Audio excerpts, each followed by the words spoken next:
Hey everyone, welcome back to another episode of KennyRips. Yeah, it's been a heck of a while. Kind of broke my leg there for a bit, got busy with school. Hey, life happens. Hectic first intermission during the Leafs Avalanche game. And yeah, this is the video I've kind of been, it's a bit of a different one. No rips today. Maybe a rip video very soon. But I wanted to talk about something I noticed about what is on the backs of cards. So this is all about the backs of cards today, and here I have a couple relatively recent cards from one Brandon Carlo, a defenseman recently traded to the Maple Leafs. He made a not so awesome play during the first period on one of those Avs goals, but I'm hoping he'll be a good addition. Not crazy offensive numbers, which is interesting because the Leafs are struggling with their defensive offense, or one of the lowest teams in the league on that metric. So we'll see how it goes. Hopefully they can make a run. We'll see. Anyways, the backs of these cards. So these are from 2019-20 and beyond. And I'm going to quickly read what's on the back of these cards, and let's see if we notice a bit of a pattern. The defensive defenseman compiled more than 80 hits and blocked shots for the third consecutive season in 2018-2019 while defending the Bruins' net. His 134 hits set a new career high, 45 more than his previous best. Now that, to me, is a pretty decent write-up. A 3-goal deficit to the host Capitals wasn't enough to daunt tenacious Carlo on February 1st, 2021. After setting up Boston's opening tally, the defenseman finished off a Bruins comeback by sniping the top right corner for a winning tally with less than 3 minutes left in regulation to seal the 5-3 victory. All right, and that's from 2021-22. And then, lastly, this is from Series 1. I know Series 2 just came out, but this is from this year's Series 1. Carlo finished the 2023-24 season with a plus 23 rating, the top plus-minus figure on the Bruins. He scored a goal and dealt out 5 hits when Boston plummeted the visiting Montreal Canadiens 9-4 January 20th. Pummeled. I misread that a bit. But anyways, the thing I kind of want to point out is that this card is kind of, as we'll see, a pretty old school style write-up, whereas these two are more in line is with what I and maybe you are noticing in recent cards from Upper Deck, because of course they have a monopoly, which is what I call sort of like game day write-ups, where they really focus in on a single day and what happened there. Now, as I'm going to show, this is nothing necessarily new. However, I think that this small sample kind of shows a balance of different styles. But even in your experience, if you go through the series of the last years and read the backs, I think you'll see a lot of this game day style stuff. So those are some recent years. Now let's go back 50 years or so. I have some vintage cards here. So let's start with Paul Henderson. This is from 72. Yeah, 71, 72 stats here. And it has a couple different things going on. One of the NHL's fastest skaters, Paul once scored 4 goals in one game. He led the Leafs with 12 power play goals last season. And then on the separate one here, Paul played 70-71 wearing special projection for jaw. I'm not sure about that grammar, but I do love this little tiny graphic here of a literal bird cage. Something kind of maybe too unserious for today's hockey cards. So that's pretty interesting, and a total lack of sort of game day stuff. But as I wanted to say, it's not totally absent. So this is Bob Freese, goalie for the Flyers. This is a couple years later, this is 84.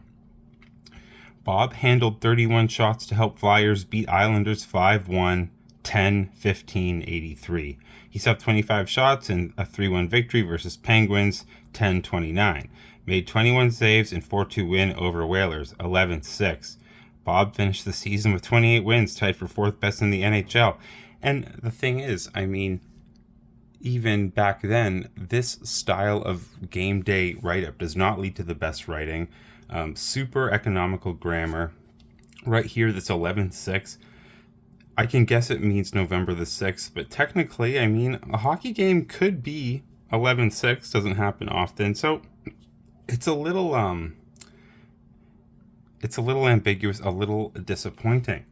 But I'm just going to say, I'm not trying to claim that this is only something that happened like post monopolization with Upper Deck, but I think it's something that has become much more prevalent. And I'm also saying that when it does happen, it's sometimes not the best write up. So this is Butch Goring with the Kings. This is from the very end of the 80s, 79. Again, another wonderful little graphic here. Butch would like to be a horse trainer after his hockey career. You don't see a lot of like future-oriented stuff on the backs of cards. So that's pretty interesting. And it says, Butch is King's all-time leading scorer, goal scorer, leader in assists and games. So some good contextual information there that's much more larger scale than a single game.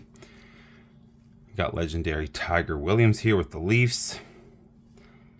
Says here, Dave once spent 3 weeks at a power skating school. Wow, 3 whole weeks. And this is why I like this stuff better than the game day stuff, because this is almost unintentional historical context. So maybe they did not realize at the time that in, decades into the future, these elite players would have spent 3 weeks in power skating school by the time they're 12 years old, right? And that's nothing abnormal. So that's kind of cool to see that back in 1979, it was a big deal that a player went to power skating school for 3 weeks. It kind of comments upon the professionalization of the game and the difference in training techniques over the course of the decades.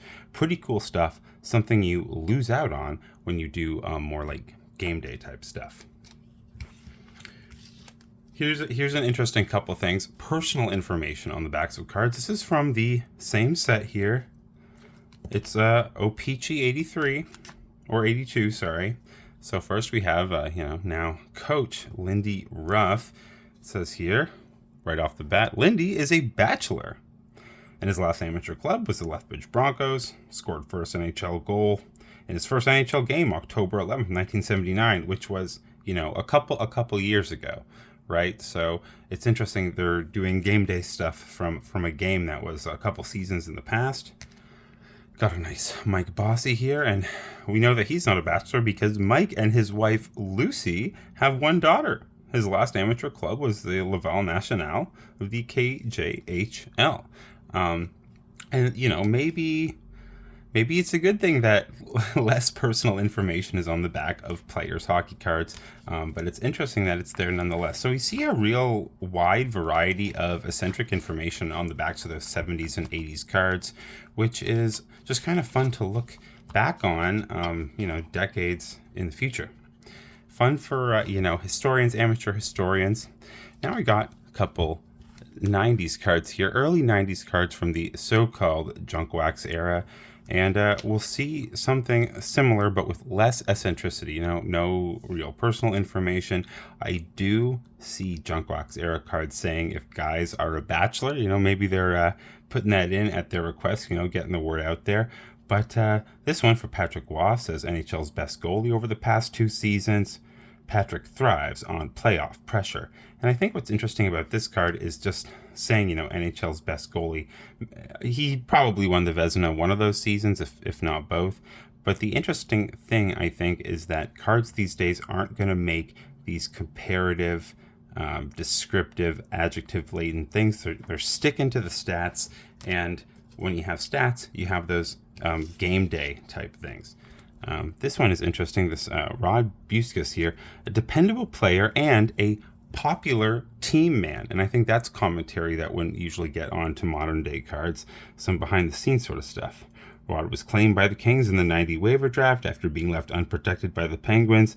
Again, maybe like not the nicest detail. Maybe players wouldn't want that on their card these days. No nonsense defender on his own net. And it's a lot. Look at this right up here. I'm not even gonna read you the whole thing. Maybe you can pause it there.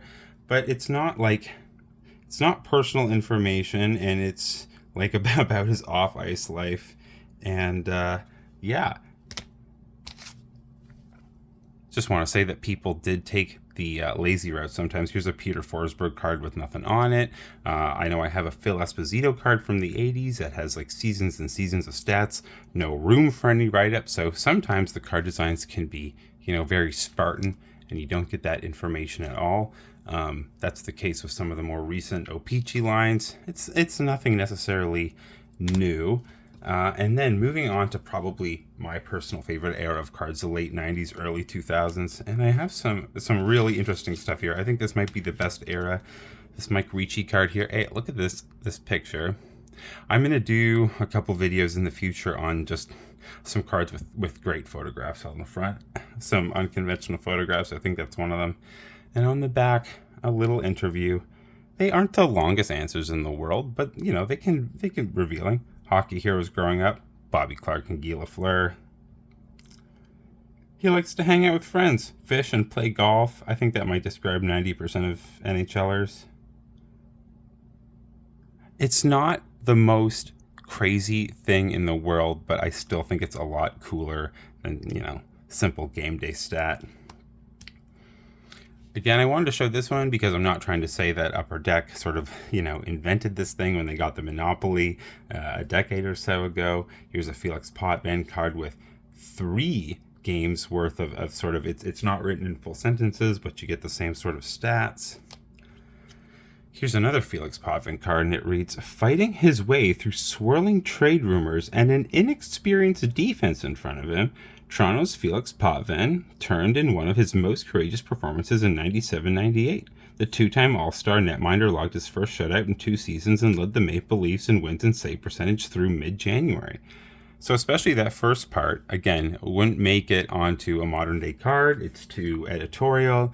It implies bad things about teammates. Can't have that. I love these late 90s Upper Deck cards with the Chippy Says stuff. You get all these little trivia questions. It does kind of come expensive of the size of the write-up, but a promising forward who broke into the NHL after a stint with the U.S. Olympic team. Johnson was sent to L.A. in the deal that saw Wayne Gretzky move to St. Louis. And everybody forgets he played on St. Louis for some reason, but I was definitely watching hockey at that time and knew all. And you even get the Burger King jersey there making an appearance. Very cool stuff. So again, no game day stuff, but here we do. Dominic Hasek, and this is a game day card, so they let you know. And even then they include cool stuff like, oh, he's the Dominator and all that cool thing. I don't know why. Maybe I just love Gary Roberts. Maybe that's why I put this one here. But these comments again are generalistic but accurate comments on Gary Roberts' style of play. Roberts makes his living around the net and in the corners, where he clears a spot to operate and hammers the puck at the front of the net once it comes its way. He's been an inspiration to his teammates for years. It is a little bit generic, but in order for it not to sound ridiculous, you do have to know a little bit about the player, whereas I hate to say it, writing those game day stats, you don't need to necessarily know a lot about hockey. You can look at a stat sheet and just sort of generate it from there. So I would say that this is a more effortful and informative write-up. This one's really interesting. So this guy, Cameron Mann, only has 9 games here. I don't know if he ended up making much of a splash in the league, but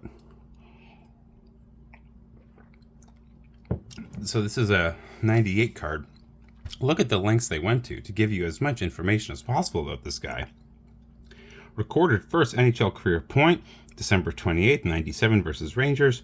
Played 71 games for Providence in the AHL, 97-98. Second in the Providence goal scoring list, 21, 97-98. Played for Peterborough OHL from 93-94, 96-97. Was OHL All-Star first team member, 96-97 and 95-96. Tallied 83 points for Peterborough in 96-97. Named the MVP of the Memorial Cup in 95-96. Finished 6th in the OHL in scoring, 95-96 with 102 points. Netted 10 shorthanded goals in 95-96, one shy of an OHL record. So there you go. I could pretty much write this guy's biography, and it's just on the back of a single card there. I don't necessarily expect this amount of research to go into every single hockey card, but it is kind of amazing what is possible there.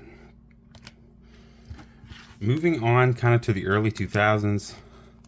Again, just so blank cards, they exist, they happen. This one is from just before the Monopoly. 2 Milan Lucic cards there.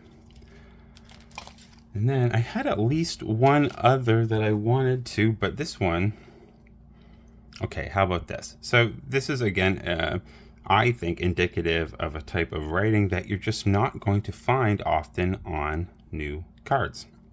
Brian Little didn't get the loudest of ovations when he scooted along the ice during a September 24th, 2011 road game versus the Predators. That's perfectly normal as he and the Jets flew into enemy territory. The thunderous cheers he and every Winnipeg skater will receive in 2011-2012 will make up for it. The city had been waiting since 1996 for the NHL to return to town, and the team sold out its allotment of season tickets at 13,000. So you do have some game day stuff there, but it's put into context with all of this other information that, again, you can't simply get from looking at a fact sheet. So am I saying that the game day stuff is all bad? No. Am I saying that Upper Deck invented it? No, I just showed that they definitely did not. But I do think that there's something to these older school write-ups that we are increasingly missing out. Let me know what you think in the comments. I think I've spoken for just about long enough, and I'll do a rip video soon. All right, see ya. Bye.